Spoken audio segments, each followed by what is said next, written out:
All right, so here we got a soft serve machine that's shutting itself off all the time. It's shutting itself off, putting it in standby because it's throwing cabinet refrigeration error.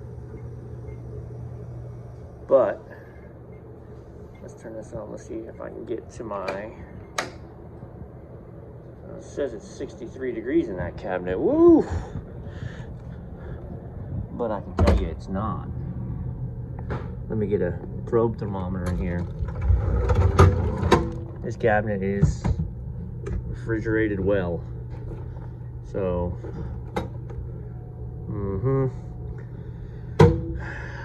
I tested this temperature probe thinking we had this kind of problem. And just with the ice test, it tested good. I've got a new probe. I'll probably change that. So, all right, well, let's get into it. All right, so the product in here is 39.5 degrees. And it's been in this closed off cabinet all night. That's reading 65. So I don't care if that probe ohms out good or not. Probe is definitely wrong. So let's start with that, see where we get. Okay, so there's a back panel that comes out to reveal the evaporator fan motor and our temperature probe that is in the airstream properly. So let me take the side panel off and I'll show you. We chase this back and we'll see. Boys, the one I have a long enough. I may have to. Yeah, it does. I was curious if I had a long enough lead on that probe. Stand by. All right, with the side panel off, you can see our, oh, look at that. That connection doesn't look very good. There's our probe. Yeah, I would. You've got rust and breakdown inside the connections, which you definitely do.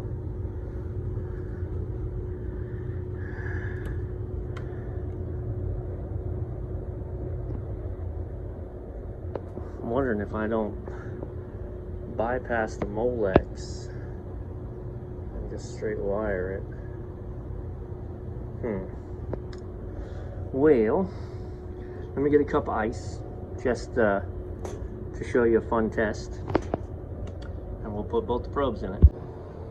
All right, let me recap because I'm sorry. I'm in a time crunch because this is their only machine at this location, and I have to kind of have it off completely to be doing what I'm doing with the cabinet.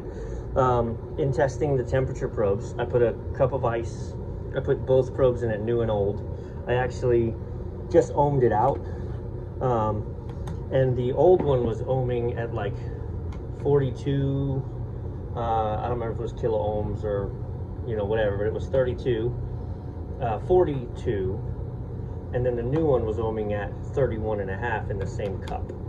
So definitely they were a little off. So I replaced the probe, pressed it down, and then I fired up the cabinet because I just wanted to see, because this was reading 69 because it legitimately was at that point. I had the door open. So it's pulled down to 43, I mean, in a matter of 4 minutes. So maybe it was just a probe issue. I'm tentative to say that because I feel like there's enough other little things going on. I have the cover off inside still, and instead of having the probe in the airflow, because that's always going to be lower than it really is, I've inverted it the other way, and I'll show you when I open the door again. So it's not in the airflow, it's in the cabinet ambient space. I took the back panel off again. We talked about this last time. This is, condenser is not dirty. Right, so we've got a little bit of flashing going on, but I want to be patient before I put my gauges on it and give it a puff of gas.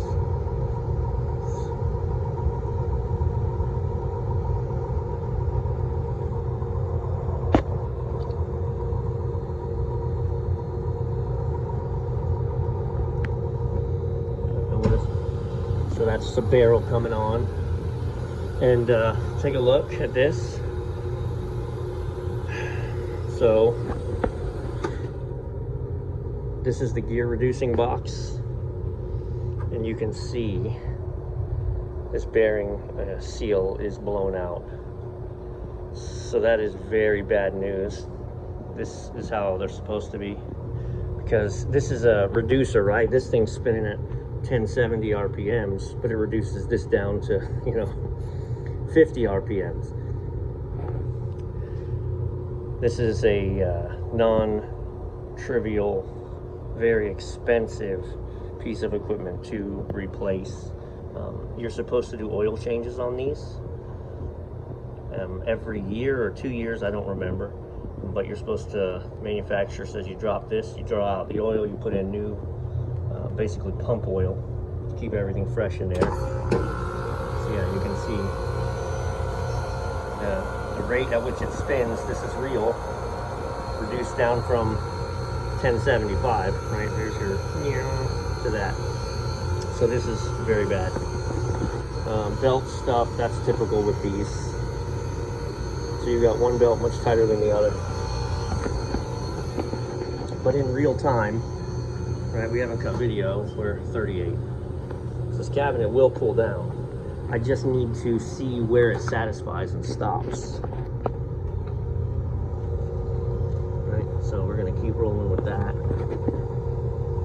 The fact that it pulled down with a little bit of flash, that's encouraging, because it'll be even more efficient once it has all the Freon it needs.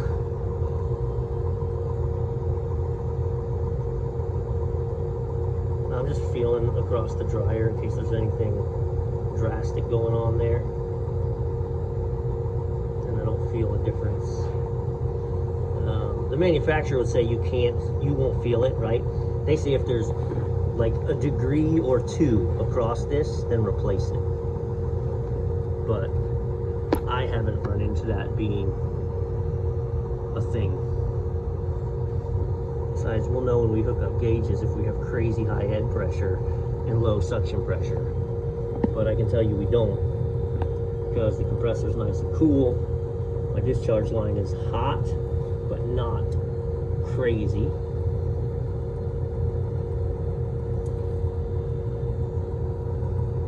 Yeah, nice hot discharge line, tepid liquid line. And then obviously our suction lines are all padded and insulated, but yeah, still dropping. 36 and holding.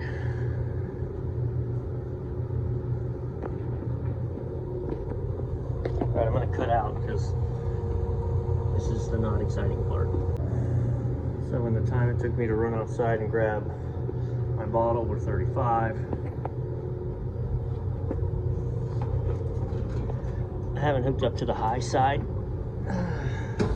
so don't pay attention to that. But let's see if we can make some sense of this. My low side's running about 20. That's manufacturer spec on this unit.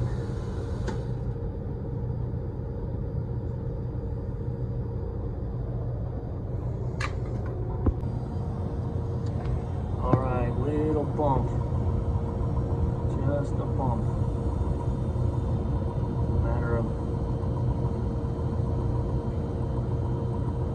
give a bump and we wait, let it catch up.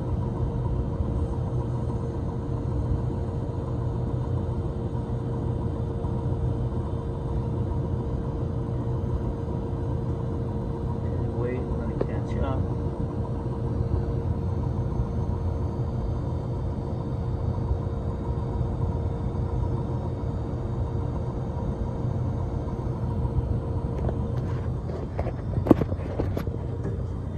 What do you want to bet?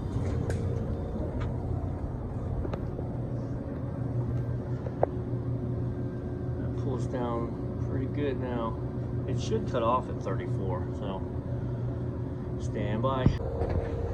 Okay, so now that I put a little bump of gas in it, I have hooked up to the high side, so this is real. I know the glare is funny, so sorry. But we've got 150 and 25, which is okay pressures. But what I got now, my discharge line is still, you know, blazing hot. It's a discharge line. Now my liquid line isn't tepid anymore. It's really, really warm. So, as clean as this looks, I'm not getting, and I can feel airflow across it, that's what's crazy, but I'm not getting proper cooling.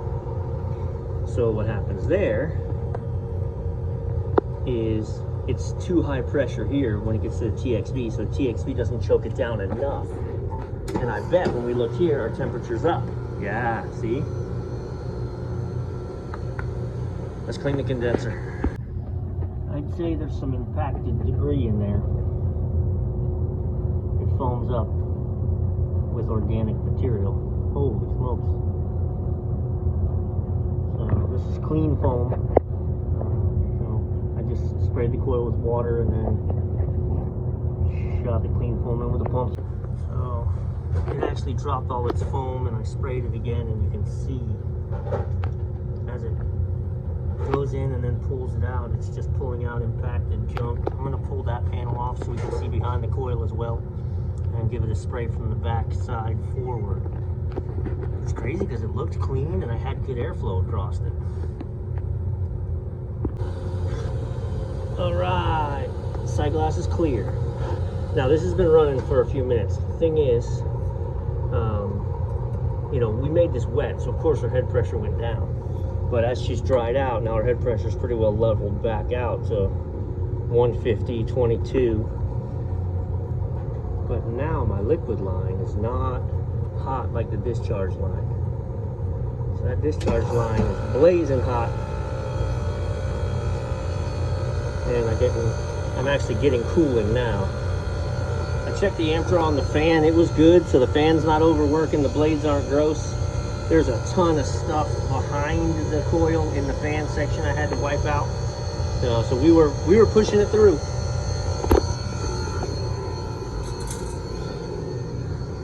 $34. You know, here's what I would say is the lesson learned.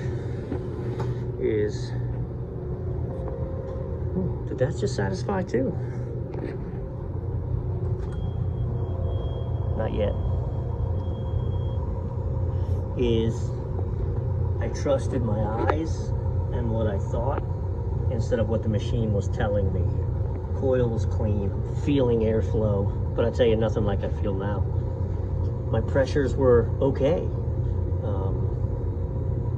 but my pressures were okay because I was a little low on charge, so my head pressure was naturally reduced because of the lack of charge.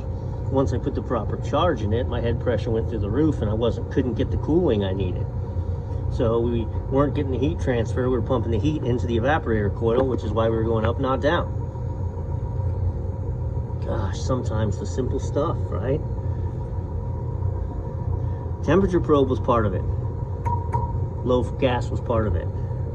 Clogged coils were part of it. I'm gonna see this guy satisfied. I think we put Humpty Dumpty back together. 34. All right, we're at 33. Unit's still running. Seriously, death by a million cuts. Ooh, wait. I swear I just heard a click. Nope. Okay, sorry.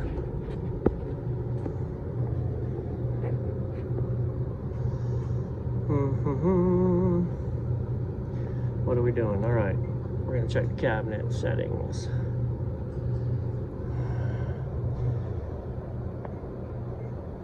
Cabinet is set for 6. Come on, sorry, I was looking at the real world, not my screen. All right, so cabinet set for 6, 9 being the coldest. Let's turn this down to 4. Okay. We can get into the technician menu. Let's give it a few seconds and it should cycle down. We can get into the technician menu and actually set it by real temperature, but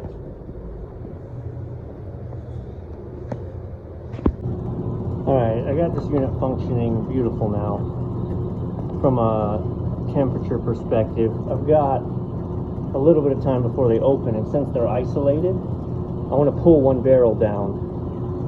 I know this location, like many locations, is struggling with staff and time, and just as a matter of fact, these machines don't get broken down at the proper intervals in most places. But I've never taken these machines apart. I want to see inside this machine. I want to see the state of the rear beater seal. I want to see the state of the blades. And so while I have it empty anyway, now is the time. Stand by. Alright, we've shown this several times, but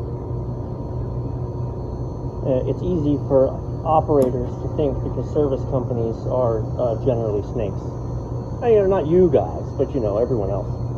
So when a service company says, hey, you need new blades, and the reality is these blades are like $65 a piece or something like that, my cost. So all of a sudden, you're looking at $250 my cost in new blades. And so it's like, oh man, these guys are killing me. But here's how you can actually check and see, do you need new blades? Right? These are supposed to touch. The fact that they're rounded and there's a V, you can actually, if you look across the body of it, see how there's like a beveled edge there? Okay, there's not supposed to be a beveled edge there. They're supposed to be completely flat across. And that is what's doing your scraping around the barrel. And what happens is you wear it down, it no longer scrapes the very edge of the barrel, it over freezes, and then all sorts of bad things happen. On top of, you just don't get the right consistency of blades.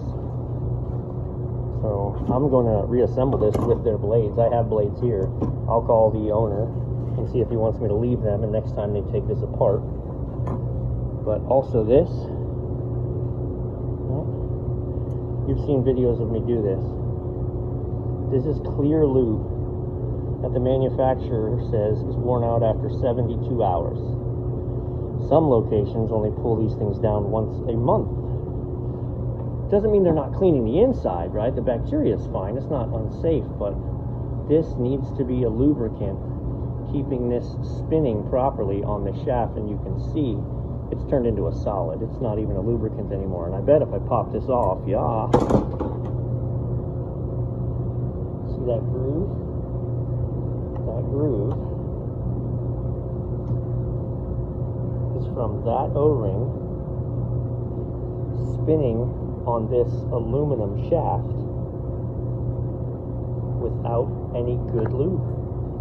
And so what's crazy is it eats the aluminum, and pretty soon this doesn't seal, and then it leaks out the back, and the only solution is to buy another beater rod, which they're like, again, I think they're $1,000 of my cost.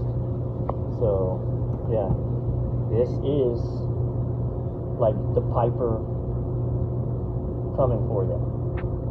This is going to get worse and worse and worse over the course of a year. This is going to be no longer able to seal, and then catastrophic parts repair or parts replacement. Here's what a new pair of blades looks like.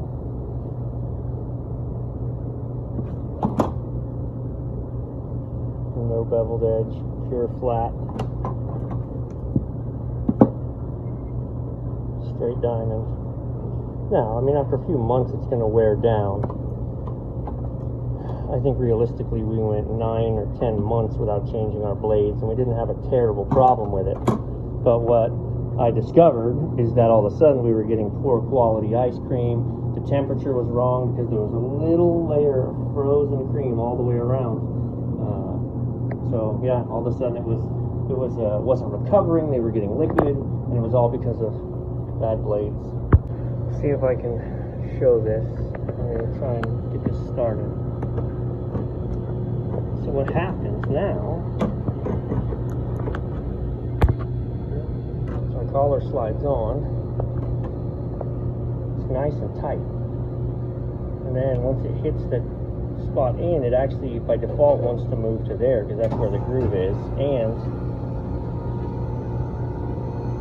there's all sorts of play because of that groove. You can put a secondary washer right here to help buy you some time, but yeah, so the time is coming.